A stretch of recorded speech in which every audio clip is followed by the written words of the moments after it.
All right, let's get into it. We usually think of data as this weightless, abstract thing floating around in the cloud. But what if I told you your data actually has mass? That it has its own, well, laws of physics? Today, we're going to explore the thermodynamics of your information. Yeah, it's a pretty powerful idea, right? As our mountains of data have ballooned from gigabytes to zettabytes, they've become so massive, so incredibly dense, that they've literally started to pull everything else towards them. And this phenomenon, it's got a name. And it is the single biggest challenge for just about every modern organization. And this is the part you really got to get. We're not just talking about it being inconvenient. The cost, the sheer amount of time, the security risks of trying to move these huge data sets, it all becomes, well, basically impossible. Your data gets locked into orbit around your apps and services, and it starts pulling them in, too. So, that's the big question, isn't it? If we're kind of stuck with this data gravity, how in the world are we supposed to work with it? How do we make sure we have the right info in the right place at the right time and for the right price? Well, the answer is to stop thinking about data in terms of location and start thinking about it in terms of temperature. So let's break this whole thing down using 4 thermal tiers. And this isn't just some cute metaphor, okay? This is a real strategic framework that all the biggest cloud providers and giant companies use to manage the entire life cycle of their data, from the second it's created to the day it's deleted. First up, we've got hot data. Think of this as the stuff your business is using right now. This is the data that's powering your credit card fraud detection or your high-frequency trading platform. A delay here, even a millisecond, isn't just annoying, it's actual money down the drain. So yeah, you pay top dollar for that absolute instantaneous speed.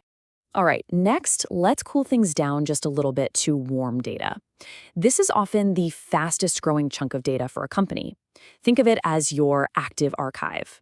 It's data that's mostly just sitting there, but it needs to be ready to go and fast when you ask for it. It's perfect for those massive data sets you use for, say, quarterly reports or training a new machine learning model. You don't need it every second, but when you do need it, waiting hours is just not going to fly. Okay, moving on. We cool things way down to cold data. This is information that's kind of aged out of the day-to-day action, but you absolutely positively have to keep it around for legal reasons or compliance. Things like old legal files or patient medical records. You might access this stuff once a year, if that. So the main goal flips completely from speed to just getting the lowest possible cost for every terabyte you store. And finally, we get to frozen data. This is the deep archive. It's data's final resting place. This is stuff that might have a 10 or even longer retention policy. And let's be honest, it may never be looked at ever again. At this point, speed is completely irrelevant. A retrieval time of a day or two, totally fine. The only things that matter anymore are rock bottom cost and making sure it's absolutely positively going to be there if you ever need it. This chart just lays it all out perfectly. As you go down the table from hot to frozen, you can really see the pattern, right? How often you access it plummets, what you're willing to tolerate for latency goes from milliseconds to days, and the hardware itself totally changes. But the most important thing to see is how the reason you're paying changes. For hot data, you're paying for pure performance, but by the time you get to frozen, it's all about TCO, or total cost of ownership, which just means the absolute lowest price over the long haul. It's this constant balancing act between speed and your wallet. Okay, so that's the theory. But what does this stuff actually look like in the real world? I mean, what hardware are we really talking about when we say hot or frozen? Let's take a look at the physical journey our data actually goes on. For hot data, we're talking about the absolute Ferraris of storage, NVMe SSDs that plug right into the computer's motherboard. For warm, you'll often see something like QLC SSDs, which give you a great mix of that flash speed but at a lower cost.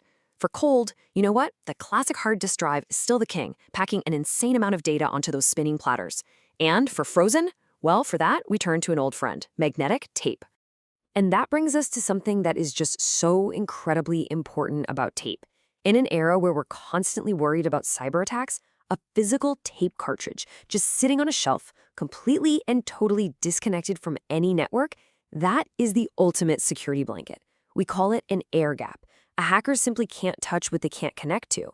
It's amazing, but this old tech is a vital part of any modern security plan. Okay, now that we've got the tiers and the tech down, let's talk about the cloud.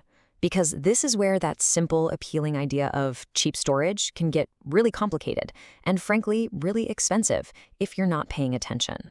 So just imagine you need to archive a petabyte of data. That's 1,000,000 gigabytes. You look at the prices for the cloud's deep freeze or archive tier, and it just seems like an unbelievable deal.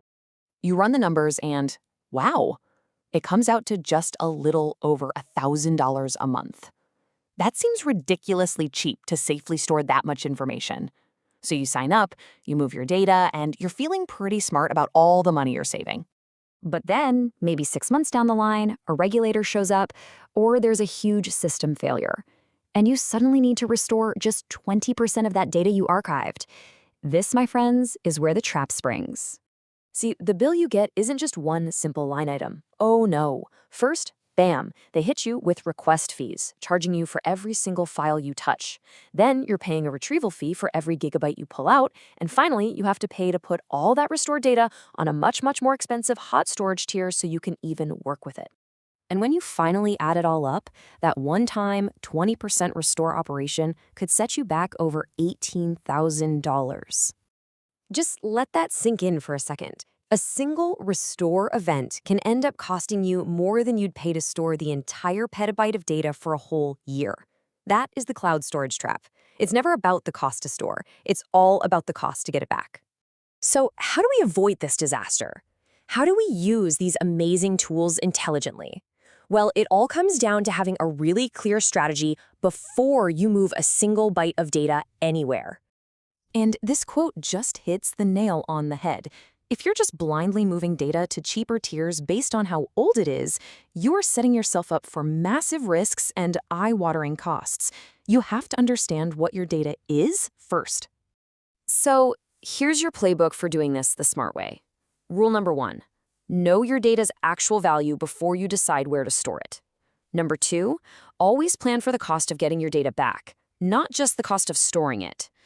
3, no matter what, always keep a true offline air-gap copy as your ultimate insurance policy. And finally, demand freedom. Use modern tools that don't lock you into one cloud provider's expensive little world. So look, the laws of data thermodynamics are at work on your information this very second, whether you realize it or not.